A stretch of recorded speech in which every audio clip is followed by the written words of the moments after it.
Hello, I'm Betsy Webb, Superintendent of Bangor School Department, and joining me today is Paul Butler, Principal of Bangor High School.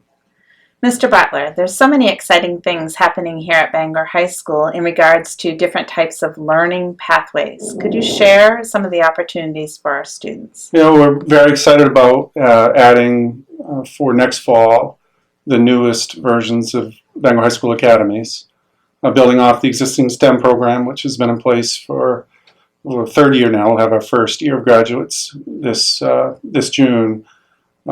We've added last year in visual art, expanded this year to performing arts, band, orchestra, chorus, and theater, to round out the Visual and Performing Arts Academy. We've also added a Business Academy, which we're really excited about. So those are college level, next level opportunities for kids to explore those areas of passion deeply while also meeting other requirements in the school and getting a well-rounded experience at Bangor High School. So why has Bangor High School made the choice to add these academy options for students? Well, first of all, we have talented kids that can handle the push. We had a long track record that led to the development of the STEM Academy, long track record of student excellence in science research under more individualized mentorship. Mr. James, our science department, had his expertise and his knowledge and connections made successful individualized experiences available for kids that we've rounded out into academies. So we spent a year studying that model, finding best practice for how we push kids to that next level, give more kids that opportunity for 4 years of deep study that became the template for additional academies. And all told, we feel that academies give kids that deep exposure, that next level opportunity, but also the Bangor High School experience, which is tried and true and really a high quality in and of itself. But academy is the next level for kids, no question. Okay.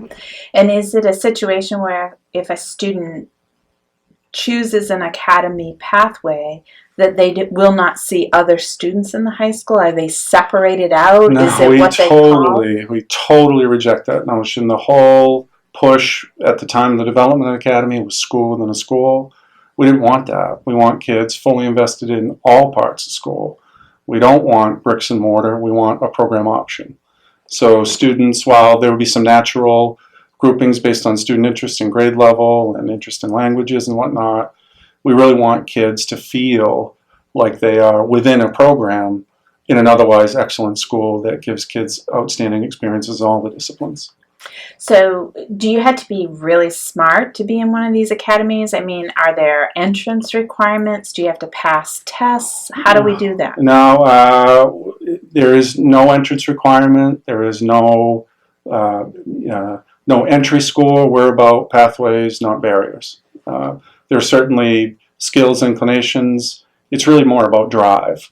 There are certain indicators in STEM, for one, mathematics beginning at the geometry level or higher in the ninth grade years, really important. But then again, we give students who walk into the ninth grade year interested in STEM an opportunity to intensely study geometry for a period of time so they can access the program. It's more about drive than it is any level of prior achievement. We want kids pushed, and we want to give them the opportunity to push themselves through an academy. You know, a student 14 years old, freshman in high school, what if they get into an academy and they find that's not something they really are interested in after they leave high school? In an odd kind of way, some might call that, well, I've tried an academy and I failed at getting that ultimate experience. And I guess the way we look at it is exploring a pathway that you think you're passionate about, that you invest in time and energy in studying. If you ultimately decide sooner than later that's not your ultimate desired career path or post-secondary pathway, having the intense experience won't hurt anybody along the way. And having the broader Bangor High School experience with our graduation requirements and other disciplines is, in aggregate, an outstanding experience that prepares kids for any next level opportunity, whether it's in their STEM VPA discipline, business discipline. We feel that those kind of high-level experiences set kids up for any kind of success after high school. So if we think of it as an academic push, is what you said, we're allowing students to pursue an area of passion that they want to learn more about. They can take college level work and in some cases get college credit. Are they still able to do things like sports and drama and music and band? Yeah, we've made some decisions about the alignment of STEM courses. As we grew into the academy, STEM being our first, we made some decisions about placements of courses so those very things could be pursued. We wanted students to be able to begin if music was an area of passion in addition to STEM. We adjusted some of the course sequences so they could have those experiences. Some of our most successful STEM kids, the first graduating class this year, are athletes. They are student council leaders. They are kids who are broadly involved. And I think that is just kind of a part of the recipe. Mm-hmm. The more you expect, the more you support and challenge, the more broadly kids can be engaged, the more broadly they can be successful. That's been our experience with the academies. Awesome. In talking to students, what are some of their favorite elements of an academy approach? What do they talk to you about as far as it meets the cool factor? Well, in some ways, just anecdotally speaking, it's if you have an area of passion that gets validated, there's something that is, just validating about that. This is who I am. I get to study this so deeply and have the kind of camaraderie in the cohort that comes in with STEM. That's been part of the feedback we've gotten from kids.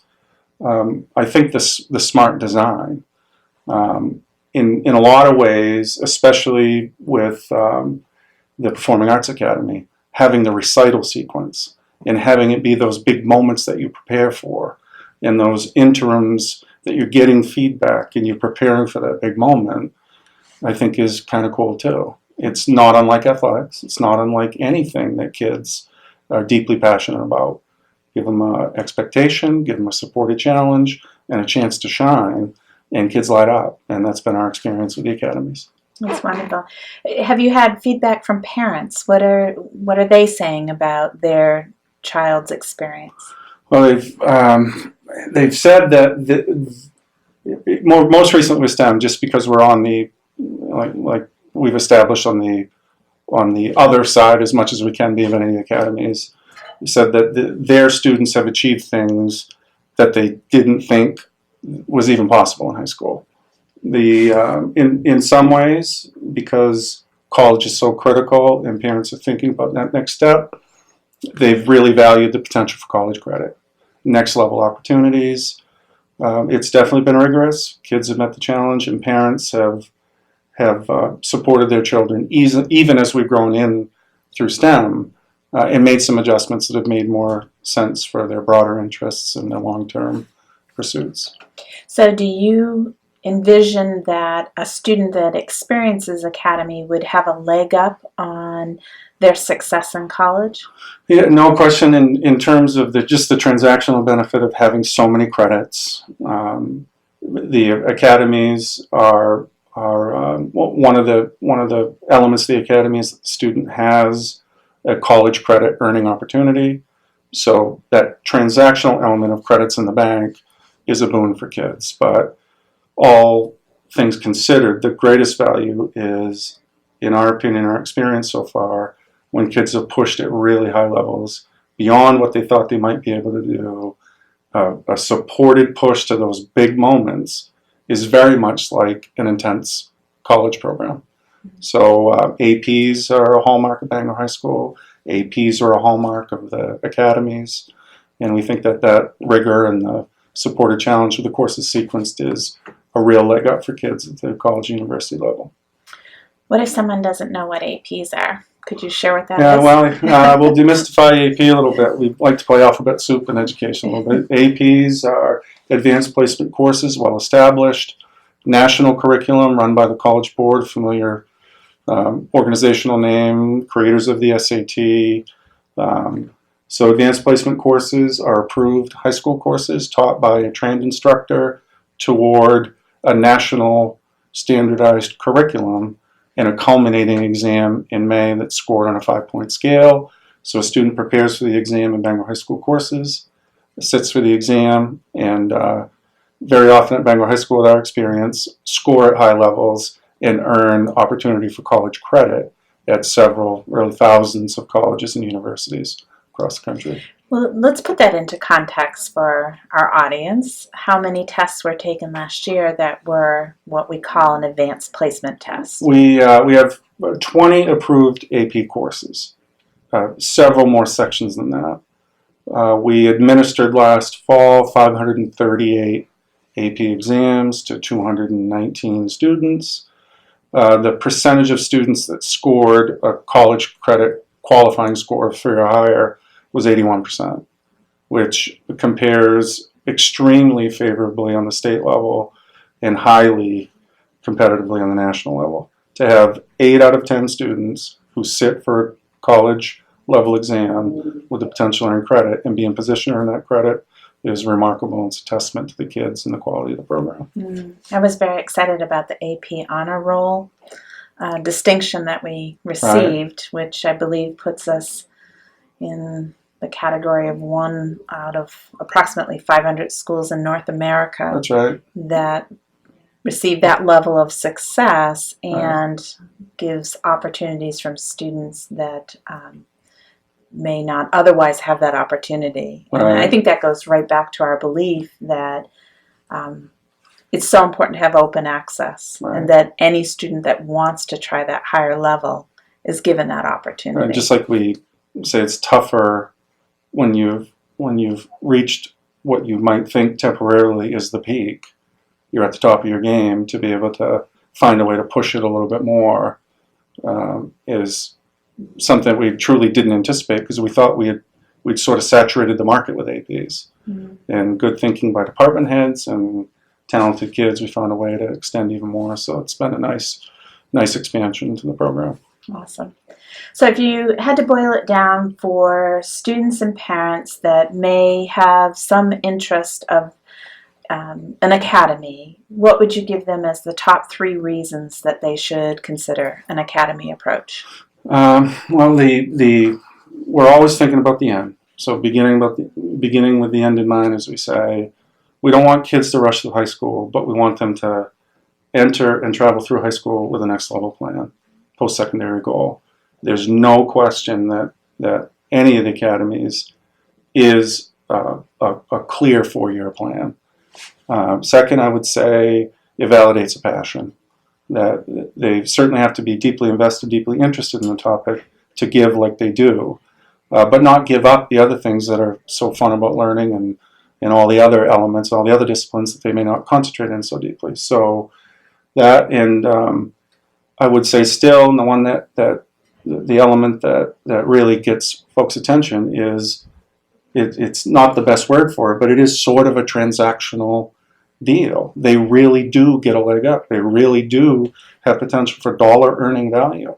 With our articulation agreement, which is an agreement between Bangor High School and University of Maine, our STEM graduates have the potential of earning an undergraduate degree in engineering in 3 years. So that's tremendous transactional value, but exponential life value beyond credits and courses. It really gives kids a leg up. So the rigor and the push and the promise and the opportunity, let alone the fun of it, is all told an incredibly valuable package for kids.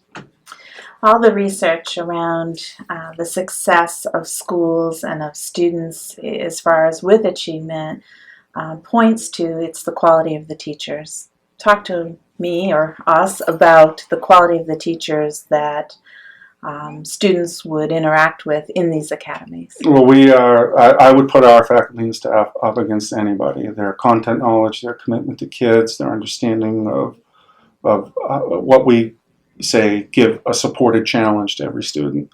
An academy is no different. The supported challenge for the top achieving student in STEM is just as important as the supported challenge for the students who's a struggling learner. In science, every one of our teachers has at least a bachelor's degree in the area that they teach, which outside of education may not seem like an achievement, but really is remarkable. We have PhD level teachers, we have veterans, but at the beginning of the day, we have people who are committed to our kids. We have people who are committed to their discipline and their colleagues. They're really thoughtful about what they do, and they're always pushing their instruction to go to the next level. And it's the same thing that we expect out of kids. What's your next level? As Carrie James' science department said, I promise to try to outwork you. You won't work harder than me. And he lives up to it, and our teachers live up to it. And it's our greatest resource beyond our kids is our teachers. And that's true in the business academy as well as with the arts academy. Absolutely true. And STEM's sort of the oldest child, I guess. Right. But it is absolutely true when, like we spoke about with the students who get validated, their passion in an academy gets validated. I think the teachers feel that too. And that's not to say that any discipline that doesn't have an academy tag to it, and we get plans for plenty more. There is no majority player. There's no minority player. As a matter of fact, we've offered academy not in lieu, but as a step into an academy, a concentration, which is 4 courses, not 6. It's an external experience, if not an internship. It's a capstone with an exhibition that's open to any discipline. We want kids pushed. We want them passionate about their subjects, and we want teachers bringing them along to the next level, whether it be STEM or ELA or physical education and health. Wonderful.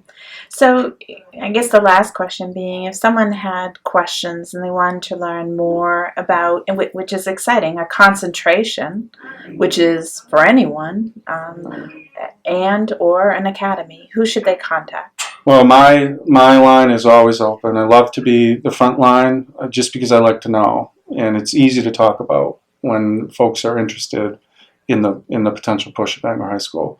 What I typically do from there is my direct line is open anytime, 992-5501, or my email Butler@bangorschools.net. I like to make the original contact and then put them in touch with the experts. If they are new to Bangor High School, incoming 9th graders, we try to set up a shadow right away that has the student on campus with a student at that grade level in that program, while the parent and I and others in guidance sit and talk about the program, tour the school, and talk about the broad quality of Bangor High School and also the deep integrated 4-year experience that academy or concentration can be. Great. Thank you for that information. I hope this has provided you with a further look at what the academy structure is trying to do at Bangor High School. And please take Mr. Butler up on the open line and give him a call. Thank you.